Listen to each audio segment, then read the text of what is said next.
শুভ সন্ধ্যাবেলা। অশেষ ধন্যবাদ জানাচ্ছি আমার দেখা আলোকিত মানুষ হিসেবে এখানে উপস্থিত আছেন আমাদের রাজপথে লড়াকু সৈনিক, যিনি হাঁটিয়ে পা পা করে আমাদের পাশে আসছে। স্যার, আপনার নামটা একটু বলবেন। আমার নাম আবুল কালাম আজাদ। আমি সদর উপজেলা যুব দলের যুগ্ম আহ্বায়ক এবং এই সদর উপজেলা ছাত্র দলের সাবেক সাধারণ সম্পাদক, এখন যুব দলের দায়িত্ব পালন করছি। আজাদ স্যার, আপনাকে আমি ধন্যবাদ জ্ঞাপন করছি আমার ব্রাইট নিউজ 99 চ্যানেল এবং জাতীয় পত্রিকা থেকে আমি সাংবাদিক ফরহাদ ভাই, আপনাকে ধন্যবাদ জ্ঞাপন করছি আপনার যে কথাটা তুলে ধরেছেন। আমি আপনার কাছে জানতে চাচ্ছি আমাদের অনিন্দ্য ইসলাম অমিতকে অর্থাৎ স্যারকে আপনারা কীভাবে দেখতে চান ত্রয়োদশ নির্বাচনের মধ্যে 12 তারিখে, সে কথাটা স্যার আপনার চ্যানেলে তুলে ধরে সদেও আজাদ স্যার। দেখেন, বাংলাদেশের প্রথম স্বাধীন জেলা হচ্ছে যশোর। আর এই যশোরে আমাদের প্রয়াত নেতা মরহুম জননেতা তরিকুল ইসলাম সাহেব দীর্ঘদিন রাজনীতি করেছেন। বাংলাদেশি জাতীয়তাবাদী পতাকার আদর্শ এই দক্ষিণ পশ্চিমাঞ্চলে তিনি তুলে ধরেছেন। তিনি তৎকালীন সময়ে বাংলাদেশ সরকারের বিভিন্ন মন্ত্রণালয়ের দায়িত্ব পালন করেছেন। এই যশোরের অসামান্য অবদান রেখেছেন তিনি প্রত্যেকটা স্তরে। সেই কারণে তাকে আমাদের যশোর উন্নয়নের কারিগর বলা হয়। আমাদের সেই প্রয়াত নেতার আদর্শ অনুসরণ করে তারই রেখে যাওয়া নিশানা আলহাজ অনিন্দ্য ইসলাম অমিত আমাদের যশোর 3 আসনের এবার ধানের শীষের কান্ডারি। আমরা যশোর সদরের 2 নম্বর লেবুতলা ইউনিয়ন বাসী, আমাদের ভোটার সংখ্যা হচ্ছে 18,000। এই 18,000 ভোটাররা মনে করে যে আমাদের অনিন্দ্য ইসলাম অমিত ভাই 12 তারিখে ব্যালটের মাধ্যমে জনতার ভোটে এই যশোর সদর 3 আসনে বিপুল ভোটে বিজয় লাভ করবেন এবং বাংলাদেশ সরকারের যে নির্বাচিত আমাদের আগামী বাংলাদেশ তারেক রহমান সাহেব যদি প্রধানমন্ত্রী হয়, আমরা বিশ্বাস করি আমাদের নেতা অনিন্দ্য ইসলাম অমিত বাংলাদেশের ক্যাবিনেট মন্ত্রী হবে। তার প্রয়াত পিতার ন্যায় এই যশোরের এই 17 বছরের আওয়ামী লীগ যেখানে উন্নয়ন থেমা রেখেছে, সেখান থেকে আমাদের প্রিয় নেতা সেই উন্নয়নটাকে আবার ত্বরান্বিত করবে।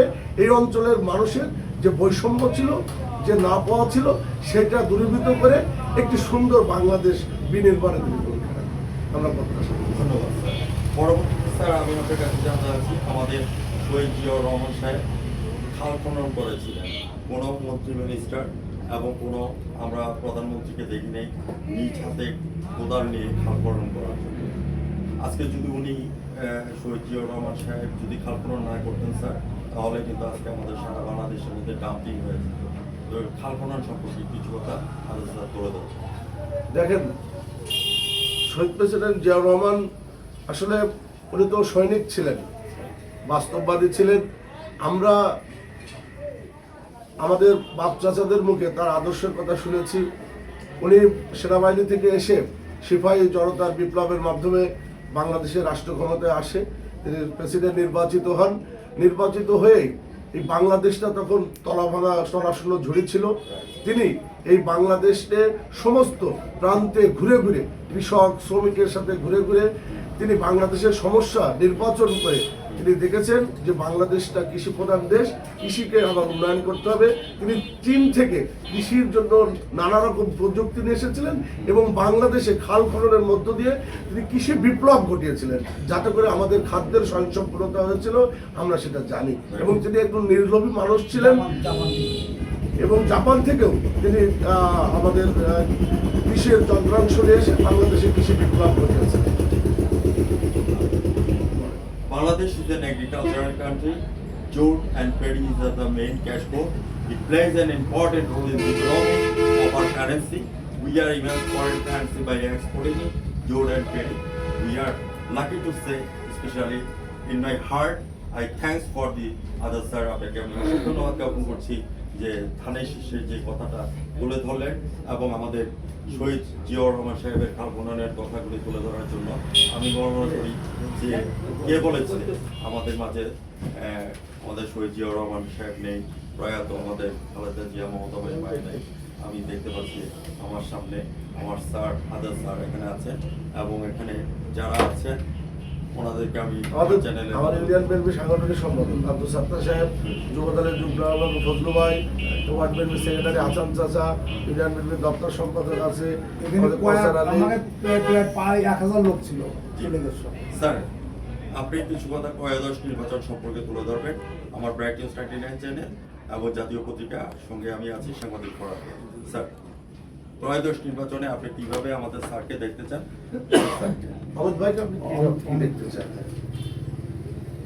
আমাদের এই নির্বাচন, সামনে যে নির্বাচন, আমাদের যে অমিত সাহেব উনি আমাদের ভাই ভাই।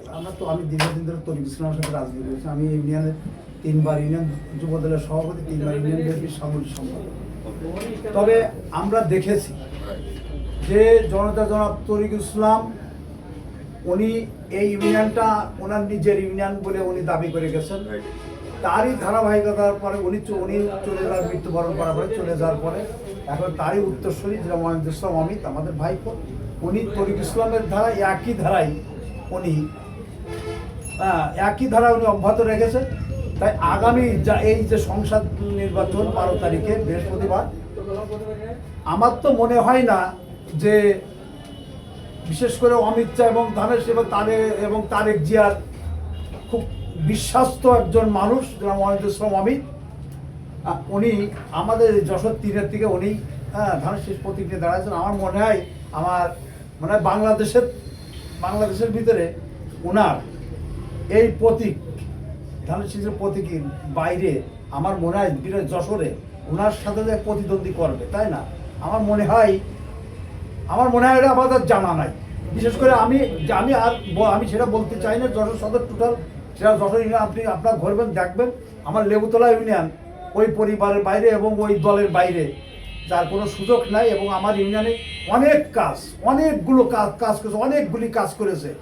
আমার ইউনিয়নে 2টা ব্রিজ করেছে, 2টা ব্রিজ আমার মনে হয় যে প্রায় 30 থেকে 40 কোটি টাকা খরচ করে 2টা ব্রিজ করেছে, ছোট ছোট ব্রিজ। আর আমার সম্ভবত আমার ফুলবাড়ি স্কুল, মডেল স্কুল করেছে। উনি এমন কোনো বড় বড় কাজ নাই যে আমার ইউনিয়নে উনি করেন নাই। তারই ধারাবাহিকতা সেদিক তাকায়, সেদিকে তার রেখে যাওয়ার ঠিকানা, তাই না? এই ঠিকানায় আমরা থাকবো এবং আসি এবং বিপুল পরিমাণে ভোট দিয়ে ওনারা ইনশাল্লাহ, বিশেষ করে যশোর 3-এর থেকে ওনারা এমপি বানাবো, এই বলে আমার। ধন্যবাদ স্যার, আপনাকে অশেষ ধন্যবাদ। আমি কিংবদন্তির কথা বলছি, আমি আমার পূর্বপুরুষের কথা বলছি, যার করতলে পলিমাটি সৌরভ ছিল, যার পিঠে রক্ত জবার মতো কত ছিল। আমি একজন জ্ঞানী গুণী, আমার শ্রদ্ধেয় বাজারের কথাগুলি আমি চলে ধরলাম আমার চ্যানেলে। আমি শ্রদ্ধার সাথে স্মরণ করছি আমাদের প্রয়াত শহীদ জিয়াউর রহমান সাহেবের পরিচয়। হ্যাঁ, তো সেই থেকে আমি ভিতরে আসেন। অমিত স্যার